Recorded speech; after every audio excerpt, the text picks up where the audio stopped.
Hello guys, welcome to my YouTube channel FX, and in today's video we'll be looking at how to review your trade on mt4, and we'll be looking at the mobile version and also the desktop version.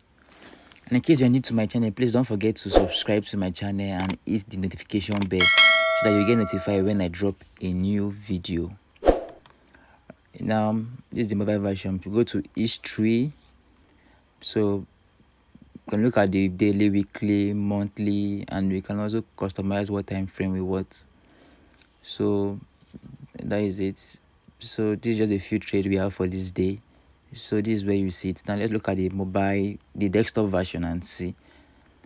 Now this is the desktop version. So we go to account history here, the terminal below. Now we can see all our history, all the trade we placed. So this is all our trade history.